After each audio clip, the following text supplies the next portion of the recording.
On se demande d'où elle vient cette énergie-là. On a l'impression des fois d'avoir comme 20 ans. Fait que je vous encourage à vous faire des jus à l'extracteur à jus. Je suis Jacinthe Bélanger, spécialiste en alimentation vivante. Si vous voulez me rejoindre, vous pouvez aller sur ma page qui s'appelle De la santé vivante sur Facebook. Ou vous pouvez m'écrire ici en dessous de la vidéo. Ça va me faire plaisir de répondre à vos questions. Fait qu'on continue, on se nourrit comme ça. Puis la maladie, regarde, quand on donne au corps ce qu'il a besoin, il se remet en autophagie. Je vous aime, je vous embrasse. Je vous souhaite une excellente journée. Bonne journée, bye bye. On en apprend des affaires avec elle. Tabarnak. Non, mais si elle faisait des vidéos tout le temps comme ça, on arrêterait d'en parler ici. Le problème, c'est quand elle parle de Q, puis du président Trump, puis blabla.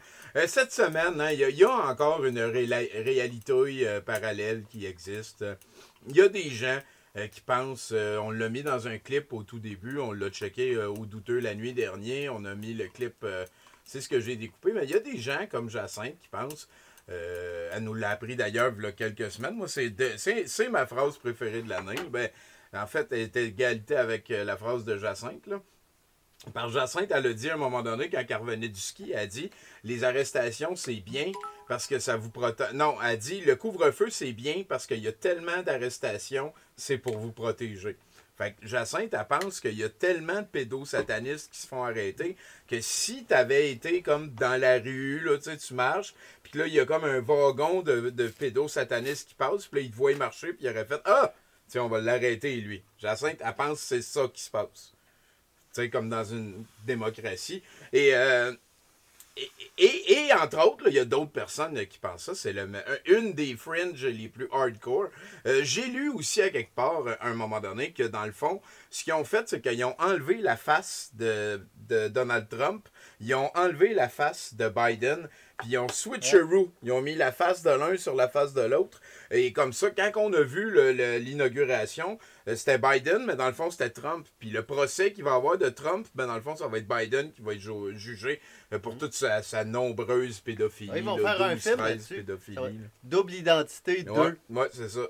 John Woo qui ressort ses colombes et son ralenti sur le côté. Donc, dans cette réalité parallèle, il y a 100 000 militaires à Washington. Mais que se passe-t-il? J'ai appelé la Maison-Blanche hier et ça dit que c'est temporairement fermé. Tototom! Oui, ils sont en train de vider les souterrains d'enfants en ce moment. J'ai partagé la vidéo sur mon mur. Et si vous voyez bien, hein, c'est encore un ours qui est dans les jambes, le logo de la personne... Non, là, cette fois-ci, c'est l'oreiller. Le logo de la personne ici en bas, là, c'est comme un T de Trump avec le drapeau américain puis les cheveux tendus, malades, weird, là. Ah, sacrément d'esti. Donc... on lâche pas, c'est rendu plus drôle qu'avant, mais quoi qu'en même temps, c'est... Pathétique. Oui, pathétique. C'est ça, je suis très d'accord. Donc, un petit clip de 6 minutes. On rencontre Dominique Jasmin, actualité politique du Québec. Ça fait longtemps qu'il fait ça. J'ai pas fait mes recherches, mais ça fait quand même une tranche. Et là, il est en train de prendre la place laissée par Alexis Cossette-Trudel. Là, il va nous dire combien de tests qu'il fait. Okay? Parce que les tests, c'est important, ça. Là. Pourquoi c'est important, tu penses, les tests? À part pour entretenir le monstre, la machine. Là. Ça veut dire, il va t'expliquer pourquoi c'est important, les tests. Écoute ça. Ben, pour trouver qui est malade. Le sujet dont je veux parler aujourd'hui, c'est les tests. Bon. Vous savez, au Québec, on a une capacité de 40 000 tests réguliers. Il y a des journées qu'on en fait proche de 40 000, 35-40 000. Les fins de semaine, on manque de clients, donc on en fait plus 20-25 000. Mais je veux qu'on est tous d'accord. Il n'y a pas deux écoles de pensée. On est tous d'accord pour dire, plus on fait de tests, mieux c'est. Parce que plus on détecte rapidement, plus on peut isoler rapidement les personnes qui ont le virus, bien, plus ça limite la contagion. Bon, puis il y a des tests réguliers, puis il y a des tests rapides. Et puis avec la santé publique, on voit là qu'est-ce qui est approprié à quel endroit. Puis on travaille actuellement à augmenter le nombre de tests, que ce soit des tests réguliers ou des tests rapides. OK. Là, j'ai pas entendu la moitié de la capsule, mais je le sais, là, parce que c'est monté. Ben, t'as vu, là. C'est des informations Lui, dans le fond, importantes. ce qu'il veut, c'est d'isoler le plus rapidement possible les gens qui n'ont pas de parce qu'ils ne savent pas. Là, si tu mouches, puis tu craches, puis tu as la fièvre, tu as tous les temps, tu sais là, que tu as un problème, que ce soit la COVID ou n'importe quoi, tu vas rester chez vous. Mais là, avec ça, on veut que les gens là, qui sont même pas malades, là, qui agissent comme si c'était des pestiférés, des dangers sur deux pattes. Là, OK? Fait que ces gens-là, là, il faut les isoler. Bien sûr. Hein? C'est sûr. Puis on va aller aussi écœurer tout son entourage. Là. Hein? Les malades. C'est très important. Là. Les tests. Là. Arrêtez de faire des tests. Écoute, il fait 35-40 000 tests par jour. Là. Ça n'a aucun sens, mon Dieu Seigneur. Là, il va nous dire que, parce que là, il voit là, avec les tests, les autres, comment c'est où les régions sans dessin, qui ont plus de cas par rapport aux tests. Hein, c'est ça, lui. C'est une région qui, par exemple, qui ne ferait pas de tests, elle n'aurait pas de cas. Ben oui, mais ça ne veut pas dire qu'il n'y en aurait pas. Cas, là, des gens malades pour de vrai. Là, puis ça, c'est très peu. Hein, il y en a 15, il n'y en a même pas 1500 dans tout le Québec, là, répartis partout. Ben oui, si on est en couvre-feu depuis un mois et 3 mois. Mais là, c'est ça. Fait qu'avec les tests... Mais quelle rigurgie qu'on lisse! Approche 50 morts par jour. Les quartiers, c'est à Montréal. Les quartiers à Montréal qui sont les plus chauds. Mais là, on a vu, je le disais tantôt, ben, il y a le plus nombre de cas monde. actifs est passé de 24 000 à 19 000. Mais il y a un problème qui persiste dans certains quartiers de Montréal. C'est là qu'on veut agir, là. Cliniques mobiles, peut-être des tests aléatoires rapides dans les écoles, ailleurs, dans les cliniques.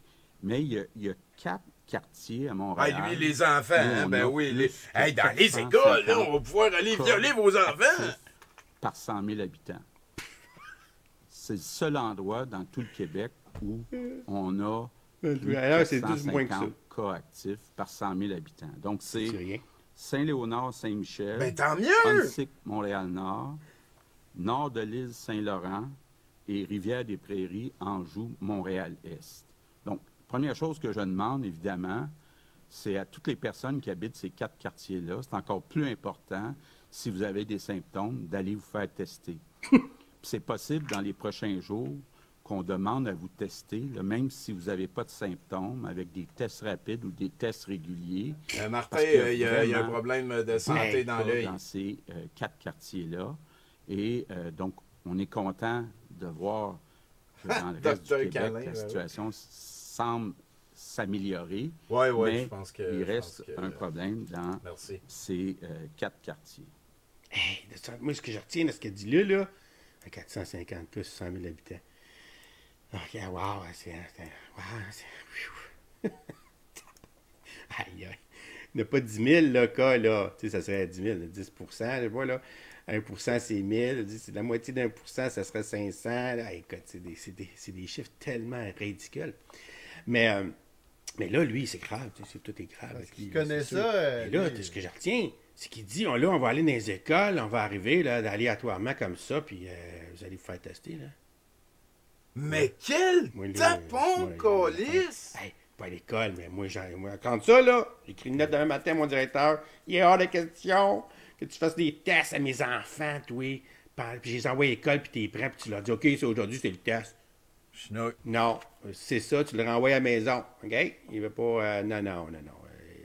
Je décide quand mon enfant va passer un test. C'est pas toi, le gouvernement, qui va décider quand que mon enfant va passer un test. Moi, j'ai rencontré... Il n'a pas dit qu'il était pour aller mettre des affaires... C'est pas ça qu'il a dit, là. Mes enfants, toi. Moi, j'ai rencontré des flots qui l'ont passé 2-3 tests, puis je suis sûr que ça chigne moins que ça. Ben oui. C'est lui qui a peur, c'est pas eux autres. Eux autres, ils ont pas peur parce que l'infirmière a dit t'as pas à avoir peur, parce qu'elle est pas conne. Comme là, ce petit tapon. Hey, je l'aime pas, lui. Oh, je l'aime pas. Non, hey, pas de pub pour lui. Gênez-vous pas, actualité du Québec. Et voilà, c'est un commentaire de Jeff Fillion. Tranquillement, pas vite, on revient à la source au Québec, vers le trash radio, vers les opinions nuancées. Il y a une nouvelle de cette semaine. Son nom, c'est... Il y a des gens qui se foutent de ma gueule sur les Sarah pages qui James. sont pro-COVID, pro-gouvernement. Là. Ceux qui sont comme ça, là, c'est nous autres. ils rient de moi à cause d'une vidéo que j'ai faite. Ils doivent me traiter de conne. Leur seul argument, ça va être des insultes sur mon apparence physique. Ils vont me traiter de blonde, ils vont me traiter de conne, ils vont me traiter de frustrée, whatever. Je m'en crisse, vous me donnez du jus, je m'en fous. Insultez-moi, j'en ai rien à chier. Moi, je la connais, ma vérité. Donc, mes amis, ma gang, à moi, là, mes vrais, mes bros, mes sœurs, je sais que vous êtes là. Venez pas me le dire que le monde commence à parler de moi. Je le sais, ma cousine me l'a envoyé. Puis moi, dans le fond, cette vidéo-là, la vidéo qui parle de moi, là, c'est la vidéo que j'ai faite en disant que ceux qui vont au Tim Hortons puis au McDonald's, mais qui ont peur du COVID, c'est des crises d'hypocrites. Puis donnez-moi un argument. Donnez-moi un argument non réfutable. Non réfutable, OK? Si vous savez, savez ce que réfutable veut dire, là, donnez-moi un argument non réfutable. Je pense pas que ça existe. Je pense pas. C'est qu'il va te falloir pas mal plus qu'une frite de chez McDonald's pour passer au cash. Effectivement. Hey, celle-là, je la trouvais importante. Le 29 janvier devient donc une journée nationale d'action contre l'islamophobie.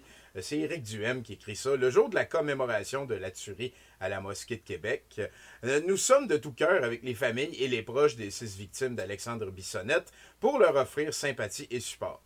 Cela étant dit, voilà. Je ne suis pas raciste pendant 2 petites phrases, mais pourquoi faire seulement une journée nationale d'action contre l'islamophobie et pas contre l'islam radical aussi?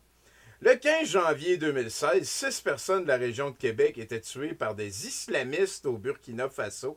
Et là, on parle de la même affaire. Leur mort était tout aussi sauvage. La mère d'une des victimes a suggéré que cette journée s'attaque non seulement à l'islamophobie, mais aussi à l'islamisme, tout aussi meurtrier et intolérant. Sa demande est malheureusement restée morte. Voilà, lettre morte, bien entendu. Donc, Éric Duhem, qui, encore une fois, s'implique démagogiquement dans la situation. Il y a eu une réponse, et je félicite la personne qui a répondu. On peut te ressortir ton extrait où tu trouvais bien drôle la tête de cochon devant la même grande mosquée. Tu as effacé ton passé sur Facebook, mais les internets n'oublient pas. Éric Duhem, 20 juin 2016, durant l'émission Duhem le midi au FM 93, après la découverte d'une tête de porc ensanglantée dans un emballage cadeau laissé devant la mosquée de Sainte-Foy, celle-là même où s'est ensuite déroulée la tuerie de la grande mosquée de Québec, émet ses propos, 2 points. Geste haineux, islamophobie, on se calme le pompon.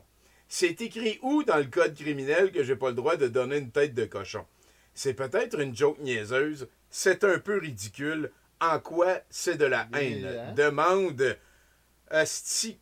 Aïe, je l'aime pas, ce gars-là. Voilà pourquoi tu es la preuve vivante de la raison d'existence de cette journée. C'est la fin de la réponse à monsieur. La tranche de marde du M. Asti que je l'aime. Pourquoi qu'on ferait pas une journée spéciale de lynchage vis-à-vis une partie de notre population? Ben oui, c'est ça. Ce qui manque, c'est de la haine. On pourrait faire une journée d'amour de la haine. Ben ouais. Hein, écoute, juste pour comme... on vous rappelle bien sûr que les lignes Voyance sont toujours Québec, ouvertes. mesdames, Lorsque messieurs. vous voyez les petits points rouges, c'est que, bien sûr, les voyants, les médiums sont sur un appel. Ils vont vraiment rapidement terminer leur appel pour pouvoir en prendre le plus possible. On veut répondre vraiment le plus possible à tout le monde ce soir. Si le point est vert, Éric Duhem, pour c'est vos appels, pour bien sûr tout vous ce qui fait conseiller, vieilli vous mal. guider et à rejoindre, je vous dirais, une paix intérieure. Hein? C'est ça le but de l'émission. C'est vraiment un bien-être. Hein? On veut-tu ça, être bien? On veut juste ça. Le bonheur est dans les petites choses. Parce qu'à un moment donné, on est tout le temps attaché. Hein? Oui. Puis en énergie, c'est exactement ça. Il y a des chaînes, il y a des fils, c'est tout mêlé là-dedans. Fait qu'on rentre, puis fou. Absolument. Que les chaînes sont enlevées, là, on est beaucoup plus léger. Le poids sur les épaules, le stress et tout ça, c'est tout... Laisse-moi gérer ton effet placebo. Ça se recycle en énergie. C'est tout un processus qui est très, très agréable à vivre dans le corps physique. Que du bon. Honnêtement, ça fait tout drôle de rentrer dans un restaurant. Ça fait longtemps que c'est pas arrivé. Bonjour, Louis. Salut, ça va, Bruno? Oui, ça va bien. Belle J'arrive visite. à l'heure du midi. Oui, c'est lundi. C'est tranquille, mais on a du take-out, oui. C'est ça qui permet de survivre? C'est ça qui fait qu'on peut maintenir des emplois surtout, puis qui fait qu'on est, on survit. Une livraison, ça coûte cher, ça, hein? Ben lui, il est le moins cher. Ce kit de déchets, c'est canadien, c'est le moins cher de toute la gang. OK, c'est bon. Lui, il est à 13-14 de notre facture. Oui, les autres sont à 30 Quelque chose, j'essaie de comprendre. Ça fait des mois, 4 mois aujourd'hui que vous êtes fermé, puis que vous êtes encore là. Oui. Je veux comprendre pourquoi, puis... Tu t'assois contre Oui, c'est ça, puis vous me donnez accès à vos chiffres? Oui, oui. Bon, c'est ça que je voulais voir. Il est temps. Bon, ben, bienvenue dans ma super salle. Fermée. Tu peux prendre une chaise. Il manque pas de distance. Est-ce que ça fait mal au cœur de voir son restaurant comme ça? Moi, j'essaie le moins possible de venir ici. Fait que c'est moins pire. Moi, il y a quelque chose qui me fascine dans tout ça, c'est que vous êtes si assis aujourd'hui à me dire c'est garanti qu'on va rouvrir. Ah oui, ben oui. Vous passez à travers. Oui. Mais comment vous faites? Moi, si vous On me privez est bien optimiste. si vous me privez de mon revenu pendant 7 mois là, sur une année, il va y avoir une pancarte à vendre. Les vrais chiffres, là, je te dirais, si on prend le mois de janvier, là, on avait vendu 442 000. Cette année, on a vendu 81 000. On parle du restaurant de Sainte-Foy. Donc, c'est 4 à 5 fois moins de ventes, OK? Un mois typique, le mois de janvier l'année passée. C'est le pire mois de l'année en passant. OK. 442 à 4... Hey, c'est une grosse baisse. Puis si tu le vois dans le nombre d'employés, parce que l'année passée, en 2020, j'avais 125 personnes sur le payroll. Aujourd'hui, le mois de janvier, j'en avais 35. Moi, mon plus gros coût que j'ai, c'est le loyer. OK? Présentement, je paye, je peux pas dire le montant. Non, je comprends. Mais je te dirais que il paye à peu près 90 de mon loyer, incluant les taxes. Ça, c'est la subvention fédérale. Oui, c'est extraordinaire. Parce que si on n'aurait pas ça, on serait tous fermés. À part les sushis, là. Ouais. Mais 90 de ce qui est récurrent chaque mois, le loyer, le chauffage... Non, c'est vraiment le loyer, incluant les taxes. L'hydro, le gaz naturel, je le paye quand même. Puis les salaires, on est subventionné, hein? Fait que je te dirais que présentement, on est à 65 des salaires, de tous les salaires sont payés, 65 par le fédéral. C'est pas 75, ça? Je pensais que c'était ça dépend du chiffre d'affaires que tu fais. OK. C'est modulable, je te dirais. Bon, fait que si tu veux parler en chiffre comptable, s'il y a des banquiers qui écoutent, là, ils vont être bien contents, je parle du BAYA. Le BAYA, c'est pas nécessairement le profit dans tes poches, mais ça te donne une idée de la valeur de ton entreprise. Cette année, mon BAYA, pour le mois de janvier, on s'entend, c'est le pire mois. Oui. Fait que j'étais à moins 10 à peu près. Je vais te donner un exemple. J'étais à moins 9 000, puis si j'aurais pas la subvention, je serais à moins 90 000. Là, janvier, là, autrement dit, là, dans votre compte de banque, c'est moins 9 000. Puis s'il n'y a pas de subvention, c'est moins combien? 90. Donc, je suis fermé. Fait que moi, pour ma moyenne de la dernière année du COVID, je suis break-even. Dernier point que je veux valider, les commandes pour emporter. Oui. Est-ce que c'est payant, ça? C'est ce qui fait qu'on est encore en opération puis qu'on peut garder notre monde. Fait que juste ça, ça vaut la peine. Est-ce que c'est payant? Non. La réponse est non. Pourquoi qu'on reste opérationnel? Pourquoi? Parce que, Christy, il faut faire de quoi de nos journées, first. Puis si on ne sait pas faire d'autres choses, on veut garder le maximum d'employés. C'est tout dans l'espoir qu'on va réouvrir. Mais ce que je vois de ce qui va se réouvrir, les nuages sont gros, ça va être la main-d'œuvre. Puis les restaurants, malheureusement, qui n'ont pas fait de take-out, quand ils m'ont dit, hey, quand le ministre a dit, hey, c'est fantastique, vous pouvez rouvrir vos restaurants, ils ne seront pas capables.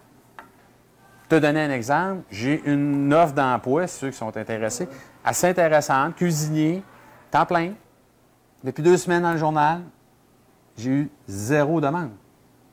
Fait qu'ils sont où le monde, je ne sais pas. Là, c'est temps que ça finisse. Je suis un optimiste, je suis en affaires, pour être optimiste en affaires. Puis, il faut croire à notre étoile, puis nous autres, on est au cosmos, fait que ça va bien. Hein? Moi, ça me manque. Okay? Je l'ai déjà dit au téléjournal, c'est quelque chose, c'est une activité qui me manque d'aller au restaurant. Est-ce que vous pensez que les clients vont... Il y a ça, là? Oui, ça, c'est certain. Écoute, socialement, c'est très difficile pour tout le monde. Bien, merci beaucoup d'avoir fait l'exercice et d'avoir été transparent, nous montrant vos chiffres.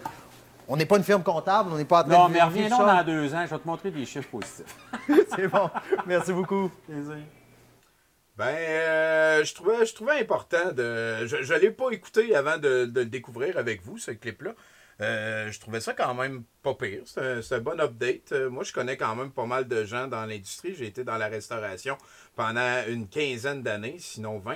Et 15.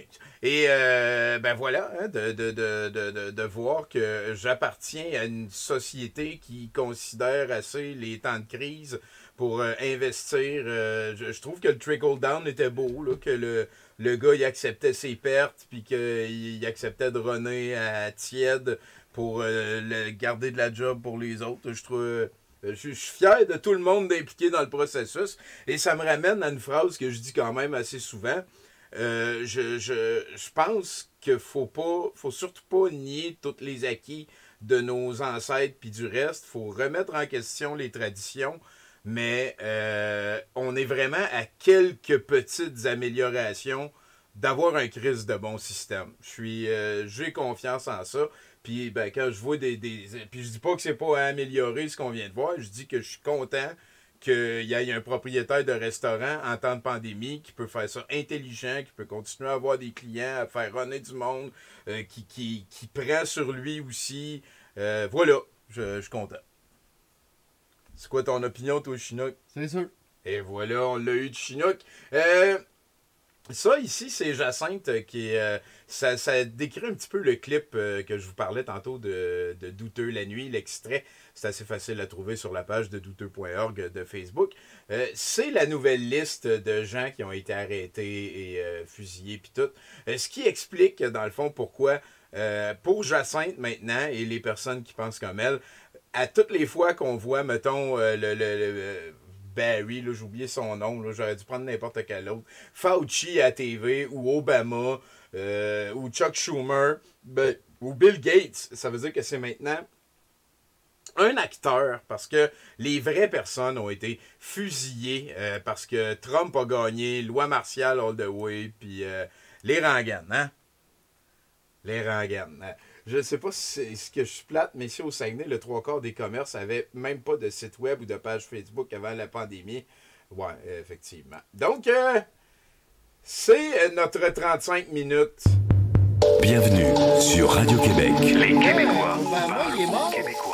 Puis Michel a choisi l'injection. Salut tout le monde, on va parler aujourd'hui de la COVID. En fait, ça fait longtemps qu'on n'en a pas parlé. Il y a plusieurs événements intéressants qui sont survenus au cours des derniers jours, dont celui-ci, le Canada qui annonce la face le plus possible pour ne pas être spoté par un robot. C'est populaire en hiver, on est un pays le go avec la face de il y a beaucoup de personnes qui prennent l'avion vers des destinations soleil, le Mexique, Cuba, etc.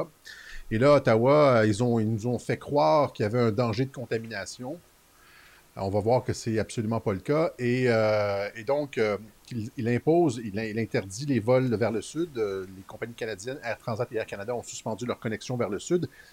Et aussi, il impose une quarantaine aux frais des voyageurs. Donc, 3 jours à l'hôtel. La dictature, il faut le dire. Avec un coût de 1 400 €, 2 000 $ canadiens. C'est incroyable. Donc, on n'a plus le droit de sortir du pays vers le sud.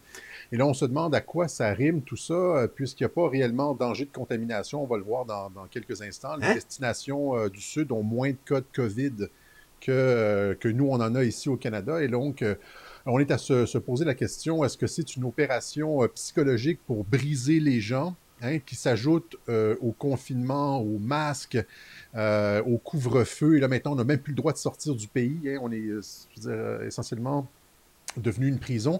On se pose la question, d'ailleurs, pourquoi est-ce qu'on interdit les connexions vers le sud, où est-ce qu'il y a beaucoup moins de morts COVID, et qu'on laisse les connexions ouvertes avec la France, la Grande-Bretagne, où il y a les nouvelles souches, etc., les connexions avec la Chine, avec, comprenez, les connexions avec des endroits beaucoup plus dangereux, restent ouvertes et on ferme les connexions avec le sud, c'est-à-dire donc il y a deux possibilités. Soit on essaye d'enlever le plaisir aux gens, on ferme les restaurants, même s'ils ne sont pas la source d'éclosion, on le sait, on ferme les connexions vers le sud, on ferme les patinoires de hockey, même s'il n'y a aucune preuve, selon la santé publique, que ce soit des dangers pour la transmission du virus.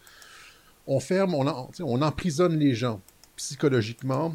On les fait s'agenouiller psychologiquement devant l'État. Alors, il y a cette possibilité-là, donc une opération de guerre psychologique, puisque ça ne rime à rien côté sanitaire. Et pourquoi ça rime à rien? C'est une sorte de délit économique, parce que ces compagnies aériennes-là, Transat notamment, est à vendre. Et il y a des gens qui essayent de se les arracher. Voilà. Alors, donc, tout ça sur fond d'études, notamment de recommandations de l'OMS qui dit, à toute fin utile, on va voir le texte de l'OMS, que les tests PCR sont mal utilisés. Donc, si on lit en filigrane, on comprend qu'on teste à des cycles, je veux dire que des cycles très élevés peuvent produire des faux positifs dans le contexte d'une pandémie qui diminue. On va voir le libellé du texte. Donc, l'OMS qui revient sur les tests PCR et aussi des développements au niveau du confinement.